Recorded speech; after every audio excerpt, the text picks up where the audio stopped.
अस्सलाम वालेकुम व्यूअर्स। बहादुर शाह जफर के सारे शहजादों के सर कलम करके इसके सामने क्यों पेश किए गए? कब्र के लिए जमीन की जगह क्यों ना मिली? आज भी इसकी नस्ल के बच्चे खचे लोग भीख मांगते फिरते हैं, क्यों? व्यूअर्स, तबाही एक दिन में नहीं आ जाती। सुबह ताखीर से बेदार होने वाले अफराद दर्ज झैल तहरीर को गौर से सुने। ये ज़माना 1850 के लगभग का है। मकाम दिल्ली है। वक़्त सुबह के 3:30 बजे का है। सिविल लाइन में बगल बज उठा है। 50 साला कप्तान रॉबर्ट और 18 साला लेफ्टिनेंट हेनरी दोनों ड्रिल के लिए जाग गए हैं। 2 घंटे बाद तलुए आफ्ताब के वक़्त अंग्रेज सिविलियन भी बेदार होकर वर्जिश कर रहे हैं। अंग्रेज औरतें घुड़सवारी को निकल गई हैं। 7 बजे अंग्रेज मजिस्ट्रेट दफ्तरों में अपनी अपनी कुर्सियों पर बैठ चुके हैं। ईस्ट इंडिया कंपनी के सफीर सर थॉमस मेटकाफ दोपहर तक काम का अक्सर हिस्सा खत्म कर चुका है। कोतवाली और शाही दरबार के खतों का जवाब दिया जा चुका है, जबकि बहादुर शाह जफर के ताज़ा तरीन हालात का तज्जिया आगरा और कलकत्ता भेज दिया गया है। दिन के 1 बजे सर मटकाफ बग्गी पर सवार होकर वक्फा करने के लिए घर की तरफ चल पड़ा है। ये है वो वक्त जब लाल किला के शाही महल में सुबह की चहल पहल शुरू हो रही है, जबकि जिले इलाही के महल में सुबह सादिक के वक्त मुशायरा खत्म हुआ था, जिसके बाद जिले इलाही और अमायदीन ख्वाबगाहों को गए थे। अब कनीज़ें नकरई बर्तन में जिले इलाही का मुंह हाथ धुला रही हैं और तौलिया बरदार महजबीनें चेहरा, पाँव और शाही नाक साफ कर रही हैं।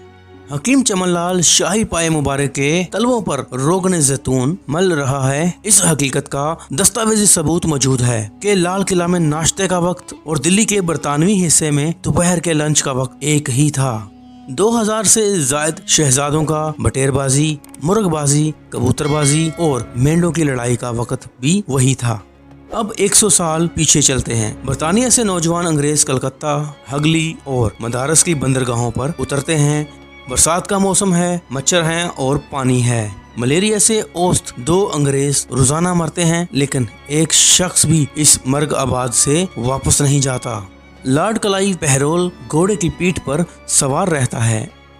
अब 2020 में आते हैं। 95% से ज्यादा अमरीकी रात का खाना 7 बजे तक खा लेते हैं, 8 बजे तक बिस्तर में होते हैं और सुबह 5 बजे से पहले बेदार हो जाते हैं। बड़े से बड़ा डॉक्टर 6 बजे सुबह अस्पताल में मौजूद होता है। पूरे यूरोप, अमेरिका, जापान, ऑस्ट्रेलिया और सिंगापुर में कोई दफ्तर, कारखाना, अदारा, अस्पताल ऐसा नहीं जहां अगर ड्यूटी का वक्त 9 बजे है तो लोग 9:30 बजे आए।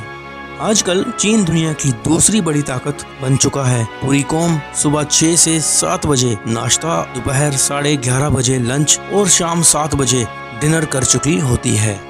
व्यूअर्स, अल्लाह की सुन्नत किसी के लिए नहीं बदलती। जो मेहनत करेगा वही कामयाब होगा।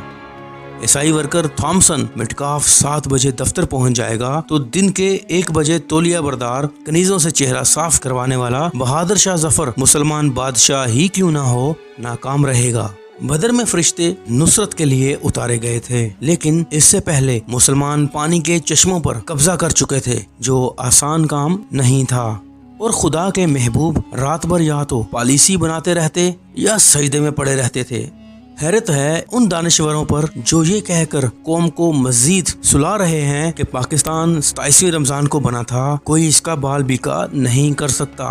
क्या सल्तनत खुदादाद पाकिस्तान अल्लाह की रिश्तेदार थी और सल्तनत खुदादाद मैसूर अल्लाह की दुश्मन थी? ये एक सवालिया निशान है। इस्लामाबाद मरकजी हुकूमत के दफातर हैं या सूबों के दफातर या नीम सरकारी अदारे, हर जगह लाल किला की तर्ज जिंदगी का दौर दौरा है।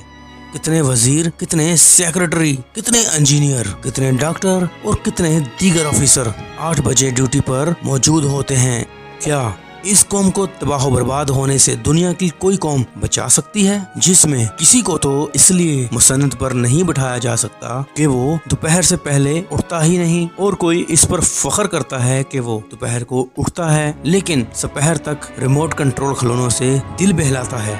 जबकि कुछ को इस बात पर फख्र है कि वो दोपहर के 3 बजे उठते हैं। क्या इस मुआशरे की इखलाकी पस्ती की कोई हद बाकी है? जो भी काम आप दोपहर को जवाल के वक्त शुरू करेंगे वो जवाल ही की तरफ जाएगा। कभी भी इसमें बरकत, और तरक्की नहीं होगी। और ये मत सोचा करें कि मैं सुबह सुबह उठकर काम पर जाऊंगा तो इस वक्त लोग सो रहे होंगे, मेरे पास गाहक किधर से आएगा। गाहक और रिज़्क अल्लाह रब्बुल इज़्ज़त बेचते हैं और यही एक मुसलमान का यकीन भी है। वतन अजीज की बका और तरक्की की खातिर इस वीडियो को अपने हल्का अहबाब में जरूर शेयर करें। हो सकता है कि हमारी कौम बेदार हो जाए। आखिर में यही कहूँगा कि अल्लाह ताला हमें अपने प्यारे महबूब मोहम्मद मुस्तफ़ा सल्लल्लाहु अलैहि वसल्लम के बताए हुए रास्ते पर चलने की तौफीक अता फरमाए। जहाँ रहें खुश रहें, आबाद रहें, दुआ में याद रखिएगा। मिलते हैं अगली वीडियो में एक नए टॉपिक के साथ। तब तक के लिए अल्लाह ताला हम सब का हामी और नासिर हो। आमीन।